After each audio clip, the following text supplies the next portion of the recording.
Good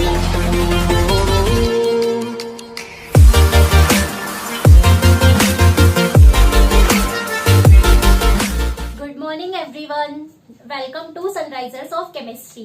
जैसे कि मैंने अपने प्रीवियस वीडियो में आपको बताया था कि हमने सॉलिड स्टेट के ऊपर सीरीज स्टार्ट करी है। तो सॉलिड स्टेट के फर्स्ट पार्ट में हमने जनरली बेसिक देखा था कि सॉलिड स्टेट टर्म से हम क्या समझते हैं, एंड मैंने आपको क्लासिफिकेशन बताया था which is crystalline and amorphous solid. तो फ्रेंड्स, आप में से काफी सारे लोग ऐसे होंगे जिसने हमारा प्रीवियस वीडियो सॉलिड स्टेट का नहीं देखा। तो उन बच्चों के लिए मैं अपने इस वाले वीडियो में ऊपर आई बटन पे लिंक डाल दूंगी और नीचे डिस्क्रिप्शन में भी आपको लिंक मिल जाएगी। आप जाके पहले फर्स्ट पार्ट देख लीजिएगा, देन हम सेकंड पार्ट स्टार्ट करिएगा। तो आज हम सेकंड पार्ट लेकर के आए और सेकंड पार्ट में सबसे फर्स्ट हमको पढ़ना है, हमने वहां पे फर्स्ट पार्ट में पढ़ा था एमोर्फस एंड क्रिस्टलाइन। तो आज मैं आपको थोड़ा सा एमोर्फस के यूजेस बता देती हूँ। फिर ये जो चैप्टर है कंटिन्यूटी में, इस चैप्टर में आपका एमोर्फस के बारे में आप कुछ भी नहीं पढ़ना, आगे का पूरा चैप्टर बात करेगा क्रिस्टलाइन सॉलिड को लेकर के। तो आज का हमारा टॉपिक है कि आज हमें पढ़ना है uses of amorphous solid and classification of crystalline solid. और ये जो पार्ट है, मैंने जैसे आपको बताया था फर्स्ट वीडियो में कि जो सॉलिड स्टेट चैप्टर है वो अब 12th सीबीएसई से हट चुका है। ये चैप्टर सिर्फ 12th स्टेट बोर्ड वालों के लिए बहुत यूजफुल है। तो 12th स्टेट बोर्ड में आज का हमारा जो टॉपिक है उस पर आपको एक न एक ऑब्जेक्टिव या फिर एक आपको क्वेश्चन 1 मार्क का कहीं से भी जरूर का जरूर मिल सकता है। ठीक है, तो फ्रेंड्स चलिए आज का हम टॉपिक स्टार्ट करते हैं। तो जैसे कि हम बोल रहे हैं, आज का हमारा टॉपिक है यूजेस ऑफ एमोर्फस सॉलिड। अब आप देखिए कि एमोर्फस सॉलिड का यूज कहाँ कहाँ होता है। तो फर्स्ट पॉइंट तो मैं ये बता देती हूँ कि एमोर्फस सॉलिड का जो यूज है सबसे ज्यादा किया जाता है इनऑर्गेनिक ग्लासेस को बनाने के लिए। इनऑर्गेनिक ग्लासेस को मैन्युफैक्चर करने के लिए एमोर्फस सॉलिड्स का यूज किया जाता है। अब इनऑर्गेनिक ग्लास क्या होती है हम ये देख लेते हैं। तो जैसे आपने देखा होगा व्हीकल्स में जो ग्लासेस लगी होती है उनमें आप कितने भी पत्थर मारोगे वो ग्लास नहीं टूटेगी। क्योंकि ऐसा क्यों होता है? क्योंकि वो जो ग्लास होती है फाइबर की बनी होती है और उस ग्लास को पर्टिकुलर केमिकल में डिप करके उसे बनाया जाता है। तो वो कहलाते हैं इनऑर्गेनिक सॉलिड या फिर इनऑर्गेनिक ग्लासेस। तो वो जो ग्लासेस होती है व्हीकल्स वगैरह में वो एमोर्फस सॉलिड के मिलकर की बनी होती है। इसलिए एमोर्फस सॉलिड का फर्स्ट यूज है in the manufacturing of inorganic glasses. ठीक है, अब हम बात करते हैं सेकेंड यूज की। तो एमोर्फस सॉलिड का सेकेंड यूज है कि सॉलिड इसका यूज किया जाता है to convert sunlight into electricity. Sunlight को इलेक्ट्रिसिटी में कन्वर्ट करने के लिए भी एमोर्फस सॉलिड्स का यूज किया जाता है। ये कैसे, ये पॉइंट को आप कैसे समझ सकते हैं? तो जो आजकल सोलेनोइड्स होते हैं, जो स्ट्रीट लाइट होती है, उनमें एमोर्फस ग्लास ही लगी होती है और उनका काम यही होता है कि वो क्या करते हैं, सनलाइट को इलेक्ट्रिसिटी में कन्वर्ट करते हैं। तो इससे हम एक वर्ड में फोटोवोल्टिक सेल भी कह सकते हैं। फोटोवोल्टिक सेल की मैन्युफैक्चरिंग करने में भी एमोर्फस सॉलिड्स का बहुत ज्यादा यूज देखने को मिलता है। थर्ड पॉइंट ये बोलते हैं कि एमोर्फस सॉलिड के एग्जांपल में मैंने आपको बताया था रबर एंड ग्लास, प्लास्टिक, ये इसके एग्जांपल्स हैं। क्वार्ट्ज ग्लास, ठीक है। तो ये जो एमोर्फस सॉलिड इसका यूज होता है in the manufacturing of rubber, in the manufacturing of plastic and in the manufacturing of quartz glass also. तो फ्रेंड्स, ये कुछ 3-4 मेन पॉइंट है जो एमोर्फस सॉलिड के यूज के लिए काम में है। तो चलिए, ये हो गया हमारा छोटा सा फर्स्ट पार्ट इस सेकंड वाले टॉपिक का। अब हम डायरेक्ट अपने मेन टॉपिक में आते हैं। तो आज का हमारा मेन टॉपिक है classification of crystalline solid. Crystalline solids को कितने पार्ट में क्लासिफाई किया गया है। तो ये पार्ट पढ़ने से पहले मैं आपको थोड़ा सा ये बता दूं, शायद आप भूल गए होंगे, तो आपको मैं ये याद दिला देती हूँ कि क्रिस्टलाइन सॉलिड्स वो सॉलिड्स होते हैं जिनमें जो कंस्टिट्यूएंट पार्टिकल होते हैं वो एक रेगुलर ऑर्डर में अरेंज होते हैं। एक पर्टिकुलर सीक्वेंस में कंस्टिट्यूएंट पार्टिकल जिन सॉलिड में अरेंज होते हैं वो सॉलिड को हम क्रिस्टलाइन सॉलिड के नाम से जानते हैं। अब ये जो है क्रिस्टलाइन सॉलिड का क्लासिफिकेशन, ये एक बेसिस पर किया गया है। तो क्रिस्टलाइन सॉलिड का हम क्लासिफिकेशन पढ़ेंगे on the basis of constituent particles and force of attraction, या फोर्सेस भी बोल सकते हो। कौन से पार्टिकल के बीच में कौन सा फोर्स लग रहा है, और constant particle it means atom, ion और मॉलिक्यूल, ये किस फोर्स से बाइंड अप है, इस बात को लेकर के हम क्रिस्टलाइन सॉलिड को क्लासिफाई करते हैं। ठीक है, तो फ्रेंड्स देखिए, क्रिस्टलाइन सॉलिड को कंस्टिट्यूएंट पार्टिकल के बेसिस में 4 पार्ट्स में क्लासिफाई किया गया है। वो 4 पार्ट्स में से फर्स्ट पार्ट है मॉलिक्यूलर सॉलिड। सबसे फर्स्ट क्रिस्टलाइन सॉलिड को मॉलिक्यूलर सॉलिड में क्लासिफाई किया गया है। सेकेंड टाइप आ जाता है कोवेलेंट सॉलिड। थर्ड टाइप आ जाता है ionic solid and fourth type आ जाता है मेटेलिक सॉलिड। तो जो क्रिस्टलाइन सॉलिड्स हैं वो अगेन ही 4 पार्ट्स में क्लासीफाई है, which is molecular solid, covalent solid, ionic solid and metallic solid. ये है क्रिस्टलाइन सॉलिड के क्लासिफिकेशन। अब हमको इनमें से चारों की अलग अलग स्टडी करनी है, तो चलिए हम स्टार्ट करते हैं इनकी स्टडी करना। इनके स्टडी करने के लिए मैं सबसे पहले आपको बता दूं कि आपको कुछ कॉमन फोर्स के बारे में पता होना चाहिए कि किस सॉलिड में कौन से कंस्टिट्यूएंट पार्टिकल के बीच में कौन सा फोर्स लगता है और कौन से सॉलिड का एग्जाम्पल क्या है, क्योंकि यहीं से आपको क्वेश्चन एग्जाम में देखने को मिलेगा। तो हम बात कर रहे हैं मॉलिक्यूलर सॉलिड की। तो फ्रेंड्स देखिए, मॉलिक्यूलर सॉलिड्स क्या होते हैं, इनकी डेफिनेशन यदि आपको लिखना है तो इनके टर्म में ही इनका आंसर है। मॉलिक्यूलर सॉलिड्स वो सॉलिड होंगे जिनमें कंस्टिट्यूएंट पार्टिकल्स जो होंगे वो मॉलिक्यूल्स होंगे।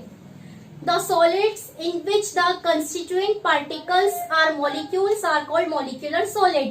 ये वो सॉलिड होते हैं जिनमें कंस्टिट्यूएंट पार्टिकल्स जो होते हैं वो मॉलिक्यूल्स होते हैं। अब देखते हैं कि मॉलिक्यूलर सॉलिड में कौन कौन से फोर्स ऑफ अट्रैक्शन वर्क करते हैं। तो मॉलिक्यूल्स देखिए, मॉलिक्यूल्स जो होते हैं वो काफी सारे टाइप के होते हैं। तो सबसे फर्स्ट हम इसी को और क्लासीफाई कर लेते हैं। मॉलिक्यूलर सॉलिड अगेन 3 पार्ट्स में क्लासीफाई है।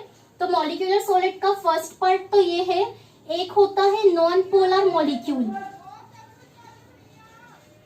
Non polar molecules. अब फ्रेंड्स देखिए, नॉन पोलर मॉलिक्यूल्स क्या होते हैं। तो आपको मैंने ये आपने क्लास 11th में भी पढ़ा होगा कि नॉन पोलर मॉलिक्यूल वो मॉलिक्यूल्स होते हैं जिनमें इलेक्ट्रॉन पेयर जो रहता है वो सेंटर में रहता है। दैट मीन्स जैसे टीम वार हो रहा है, टीम वर्क में दोनों टीम की तरफ से सेम फोर्स अप्लाई हो रहा है। ये वाली जो टीम है ये भी जोर के इलेक्ट्रॉन को खींच रही है, उधर साइड वाली जो टीम है ये भी जोर को इलेक्ट्रॉन को खींच रही है। तो दोनों के बीच में फोर्स इक्वल लग रहा है। दैट मीन्स इलेक्ट्रॉन जो है वो ना तो यहाँ शिफ्ट होगा ना ही इलेक्ट्रॉन यहाँ शिफ्ट होगा। तो इस कंडीशन में जो इलेक्ट्रॉन की शेयरिंग होती है वो सेंटर पे होती है। ऐसे मॉलिक्यूल्स को नॉन पोलर मॉलिक्यूल बोलते हैं। और ये जो नॉन पोलर मॉलिक्यूल है ये नेचर में जनरली होमो एटॉमिक मॉलिक्यूल होते हैं। नॉन पोलर मॉलिक्यूल्स जो है वो होमो एटॉमिक मॉलिक्यूल होते हैं। होमो atomic molecule means the molecule which is made up of same type of atom. ऐसे मॉलिक्यूल जो सेम टाइप ऑफ एटम से मिलकर बना होता है हम बोलते हैं होमो एटॉमिक मॉलिक्यूल। अब ये नॉन पोलर मॉलिक्यूल है, होमो एटॉमिक मॉलिक्यूल का एग्जाम्पल है आयोडीन मॉलिक्यूल, क्योंकि इसमें जो दोनों के दोनों एटम्स है वो आयोडीन के बने होंगे। अब फ्रेंड्स देखिए, ये जो होते हैं नॉन पोलर मॉलिक्यूल्स या होमो एटॉमिक मॉलिक्यूल, इनमें फोर्स लगता है लंदन फोर्स। ये आपने क्लास 11th में पढ़ा है। लंदन फोर्स यहाँ वर्क करता है और इस फोर्स को हम एक वर्ड में डिस्पर्शन फोर्स के नाम से भी जानते हैं। डिस्पर्शन फोर्स भी आप इन्हें कह सकते हैं। तो मॉलिक्यूलर सॉलिड का फर्स्ट पार्ट हो गया नॉन पोलर मॉलिक्यूल, जिन्हें होमो एटॉमिक मॉलिक्यूल्स भी कहते हैं। और इनमें जो फोर्स ऑफ अट्रैक्शन अप्लाई होता है वो होता है लंदन फोर्स, या फिर जैसे हम एक लैंग्वेज में डिस्पर्शन फोर्स के नाम से भी जानते हैं। ठीक है, लंदन फोर्स और डिस्पर्शन फोर्स। सेकंड आता है मॉलिक्यूलर सॉलिड का नॉन पोलर का जस्ट अपोजिट आप ले लीजिए पोलर मॉलिक्यूल्स। और जो पोलर मॉलिक्यूल होते हैं वो जनरली हेट्रोएटॉमिक मॉलिक्यूल होते हैं। पोलर मॉलिक्यूल्स जो होते हैं वो हेट्रोएटॉमिक मॉलिक्यूल होते हैं। अब ये जो होता है हेट्रोएटॉमिक मॉलिक्यूल, इनमें जो जैसे देखिए एक जो होता है वो हाईली इलेक्ट्रोनेगेटिव होता है और एक जो होता है वो लेस इलेक्ट्रोनेगेटिव होता है। तो इनमें जो फोर्स ऑफ अट्रैक्शन लगता है इससे हम बोलेंगे डाइपोल इंटरेक्शन। डाइपोल इंटरेक्शन यहाँ पे वर्क करता है। और इसके एग्जाम्पल के लिए आप कंसिडर कर सकते हैं HCl मॉलिक्यूल, क्योंकि ये हेट्रोएटॉमिक मॉलिक्यूल है। ये हो गया मॉलिक्यूलर सॉलिड का सेकेंड पार्ट। फिर हम बात करते हैं मॉलिक्यूलर सॉलिड्स का थर्ड पार्ट। तो थर्ड इसमें आ जाती है हाइड्रोजन बॉन्डिंग। हाइड्रोजन बॉन्डिंग भी यहाँ पर वर्क करती है। अब फ्रेंड्स ये बात आपको पता होगी कि हाइड्रोजन बॉन्डिंग क्या होती है। तो देखिए, यदि नहीं भी पता तो मैं बता देती हूँ। हाइड्रोजन बॉन्डिंग बेसिकली जब बॉन्ड फॉर्म होता है जब हाइड्रोजन जो रहता है वो एक इलेक्ट्रोनेगेटिव एलिमेंट से जुड़ा होता है, हाईली इलेक्ट्रोनेगेटिव एलिमेंट, जैसे कि हाइड्रोजन फ्लोराइड। हाइड्रोजन फ्लोराइड के बीच में हाइड्रोजन बॉन्ड फॉर्म होगा। The reason is that hydrogen is less electronegative as compare to fluorine. So क्या ये जो बॉन्ड है, ठीक है, इस बॉन्ड में इलेक्ट्रॉन है, एक इलेक्ट्रॉन इस कॉर्नर पे है, एक इलेक्ट्रॉन इस कॉर्नर पर है। अब फ्लोरीन जो है वो इलेक्ट्रोनेगेटिव है। दैट मीन्स फ्लोरीन का जो नेचर है वो इलेक्ट्रॉन को अपनी तरफ अट्रैक्ट करने वाला है। तो फ्लोरीन क्या करेगा, इस बॉन्ड के इलेक्ट्रॉन को अपनी तरफ शिफ्ट करेगा। ये ऐसा करने के कारण यहाँ पर जो होगा वो हाइड्रोजन बॉन्ड डेवलप होगा। तो ये 3 टाइप के मॉलिक्यूल्स आ जाते हैं मॉलिक्यूलर सॉलिड के अंदर, और ये इनके बीच में कुछ कॉमन से फोर्स आते हैं जो आपको याद रखना है। तो ये हो गया हमारे क्रिस्टलाइन सॉलिड का first part which is molecular solid. अब हम बात करते हैं इसके सेकेंड पार्ट की। तो इसके सेकेंड पार्ट में फ्रेंड्स मैंने आपको बताया कि हमारे लिए फर्स्ट हो गया मॉलिक्यूलर सॉलिड जिसकी हमने डिटेल देख चुका है। सेकेंड पार्ट आ जाता है कोवेलेंट सॉलिड। तो देखते हैं हम कोवेलेंट सॉलिड्स क्या होते हैं। अब फ्रेंड्स देखिए, कोवेलेंट सॉलिड वो सॉलिड होंगे जिनमें कंस्टिट्यूएंट पार्टिकल जो होगा वो एटम्स होगा। कोवेलेंट सॉलिड्स के बीच में जो कंस्टिट्यूएंट पार्टिकल होता है वो एटम होता है, और इनमें जो फोर्स लगता है वो जनरली कोवेलेंट बॉन्ड के कारण फोर्स अप्लाई होता है। अब कोवेलेंट बॉन्ड तो आप जानते हैं कि कोवेलेंट बॉन्ड प्रिपेयर होता है या कोवेलेंट बॉन्ड फॉर्म होता है इलेक्ट्रॉन्स की शेयरिंग करने के कारण। तो ये फोर्स यहाँ पे अप्लाई होता है कोवेलेंट बॉन्ड के थ्रू। और कोवेलेंट सॉलिड का जो मेन एग्जांपल है, तो इसके सबसे ज्यादा 2 मेन एग्जांपल्स है। First one is diamond and another one is graphite. Diamond and graphite are the most common examples of covalent solid. अब एक बात और आप बहुत अच्छे से जानते हैं कि जो डायमंड और ग्रेफाइट है वो है एलोट्रॉप ऑफ कार्बन। ये दोनों के दोनों कार्बन के एलोट्रॉप्स है। यहाँ पे एक न्यू टर्म आई है एलोट्रॉप। तो मैं ये बता देती हूँ आपको कि एलोट्रॉप क्या होते हैं। तो फ्रेंड्स देखिए, जब एक ही एलिमेंट के डिफरेंट स्ट्रक्चर होगा, same element having different structural arrangement are called allotropes. तो आप जानते हैं कि कार्बन के 3 एलोट्रॉप होते हैं। First one is diamond, second one is graphite and third one is fullerenes. उसमें 2 कॉमन एलोट्रॉप हो गए, डायमंड और ग्रेफाइट। ये दोनों के दोनों जो एलोट्रॉप है वो सेम एलिमेंट के, दैट इज कार्बन के, बट ये दोनों के दोनों जो एलोट्रॉप है उनमें काफी ज्यादा डिफरेंस है। जैसे कि क्या क्या डिफरेंस है, तो देखिए सबसे फर्स्ट हम बात करते हैं ग्रेफाइट की। तो ग्रेफाइट की हम कुछ बात करेंगे वो इस तरीके से कि ग्रेफाइट में जो कार्बन एटम होगा वो sp2 हाइब्रिडाइज होता है, और ग्रेफाइट में जो कार्बन एटम होता है उसमें फ्रेंड्स क्या होता है कि जो 1 कार्बन होता है वो 3 कार्बन एटम से बॉन्डेड होता है, और इसमें जो 1 इलेक्ट्रॉन होता है वो फ्री होता है। ग्रेफाइट में जो 1 इलेक्ट्रॉन रहता है वो हमेशा फ्री रहता है। फिर ग्रेफाइट का जो स्ट्रक्चर होता है वो शीट लाइक स्ट्रक्चर होता है। ये शीट लाइक स्ट्रक्चर शो करता है। अब शीट लाइक स्ट्रक्चर किस तरीके से, तो देखिए जैसे कि एक शीट हो गई, ठीक है।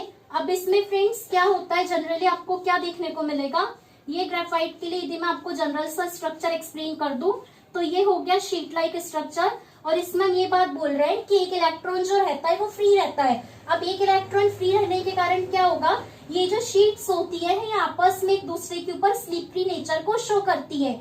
ये शीट्स जो होती है ये एक दूसरे के ऊपर इजीली ओवरलैप हो सकती है, एक दूसरे के ऊपर इजीली स्लिपरी नेचर की होती है, मतलब ओवरलैप करके अपने आप को ये जो है ये घिस सकती है। इस वजह से जो ग्रेफाइट का जो नेचर होता है वो सॉफ्ट नेचर का होता है, और ग्रेफाइट जो है वो यूज किया जाता है लुब्रिकेंट के तौर पर। इसका यूज जो होता है वो लुब्रिकेंट्स के तौर पे होता है, क्योंकि इसमें sp2 हाइब्रिडाइज कार्बन होता है, एक इलेक्ट्रॉन फ्री होता है। अब देखिए एक इलेक्ट्रॉन के फ्री होने के कारण ग्रेफाइट जो होता है वो होता है good conductor of electricity. Graphite जो है वो इलेक्ट्रिसिटी को कंडक्ट करता है।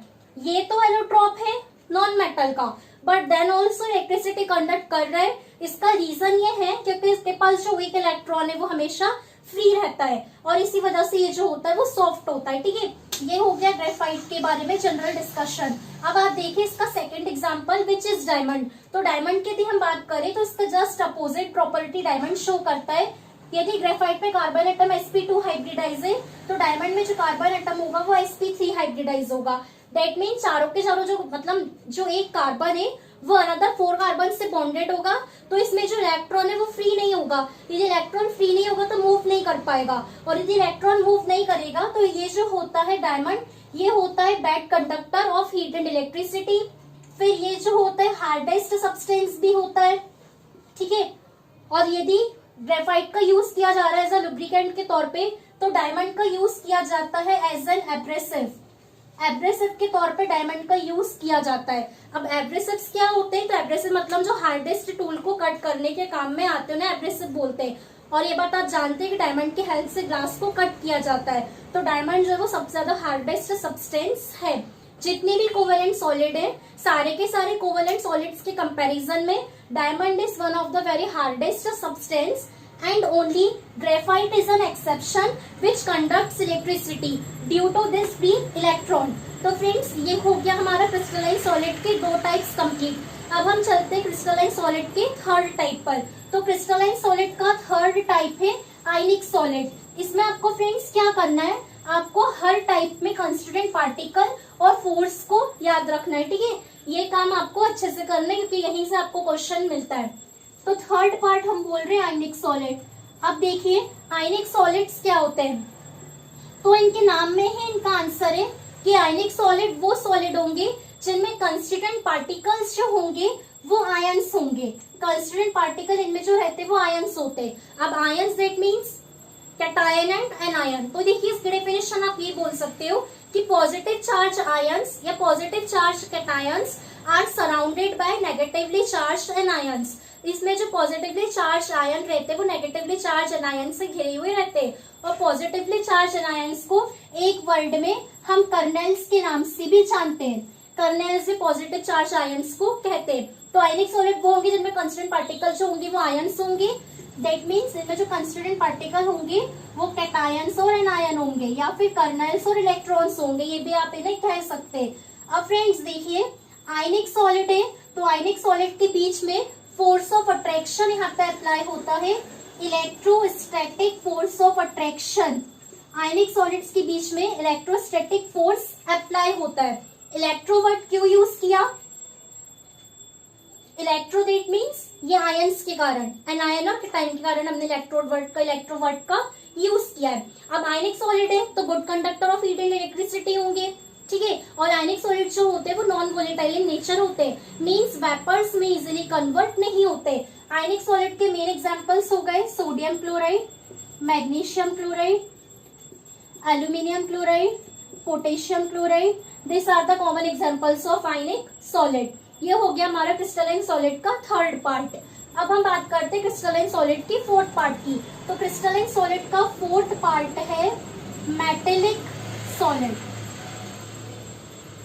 मेटेलिक सॉलिड फ्रेंड्स देखिए मेटेलिक सॉलिड्स क्या होते हैं। मेटेलिक सॉलिड वो होंगे जिनमें जो कंस्टिट्यूएंट पार्टिकल होगा वो मेटेलिक एटम होगा। मेटेलिक सॉलिड्स में कंस्टिट्यूएंट पार्टिकल मेटेलिक एटम्स होते हैं और इनमें जो बॉन्ड होता है, इनमें जो फोर्स प्रेजेंट होता है वो मेटेलिक एटम होने के कारण इनमें मेटेलिक बॉन्ड बनता है। अब यदि मेटेलिक सॉलिड है तो नॉर्मल सी बात है कि मेटल्स की प्रॉपर्टी होती है कि पॉजिटिव चार्ज आयन से ये शो करते हैं, पॉजिटिव चार्ज ये देते हैं। तो मेटेलिक सॉलिड जो होंगे वो good conductor of heat and electricity होंगे। फिर ये जो होंगे ये मैलिएबिलिटी, डक्टिलिटी, सोनोरिटी, लशरस जैसी प्रॉपर्टी भी शो करेंगे, ठीक है फ्रेंड्स। ये जो होते हैं मेटेलिक सॉलिड्स इनके कुछ कॉमन एग्जांपल है copper, iron, silver, gold, zinc. These are the common examples of metallic solid, ठीक है। तो फ्रेंड्स इस वाले वीडियो में हमने देखा कि क्रिस्टलाइन सॉलिड को हम और कितने कितने पार्ट्स में क्लासिफाई कर सकते हैं, वो भी उनके कंस्टिट्यूएंट पार्टिकल के बीच में फोर्स को लेकर के। तो इस तरीके से जो क्रिस्टलाइन सॉलिड है वो 4 पार्ट्स में क्लासिफाई था। अब फ्रेंड्स क्या हो सकता है एग्जाम में, इसमें आपको क्वेश्चन कैसा आ सकता है, सपोज उसने दे दिया डायमंड इज ब्लैंक सॉलिड, तो यहाँ पे आपको ऑप्शन फिल करना होगा कि डायमंड कैसा सॉलिड है।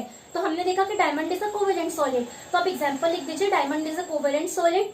हो सकता है क्वेश्चन वो आपको फिलअप्स के फॉर्मेट में दे, मैच द कॉलम के फॉर्मेट में दे या एमसीक्यूज के फॉर्मेट में दे, किसी भी फॉर्मेट में आपको यहाँ से क्वेश्चन मिल सकता है। तो इस वीडियो में हमने इस टॉपिक को लेकर के बात करी। अब हम नेक्स्ट वीडियो पढ़ेंगे वो नेक्स्ट वीडियो में हम यूनिट सेल और कंस्टिट्यूएंट पार्टिकल को लेकर के कुछ बात करेंगे।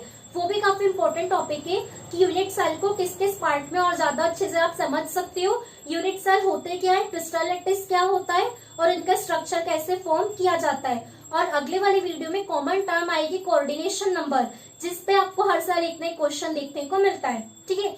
तो आई होप फ्रेंड्स आपको आज का हमारा वीडियो समझ में आया। यदि आपको हमारा वीडियो समझ में आता है तो प्लीज वीडियो को लाइक करिए, चैनल को सब्सक्राइब करिए और अपने फ्रेंड्स के साथ इसे शेयर करना ना भूलिए।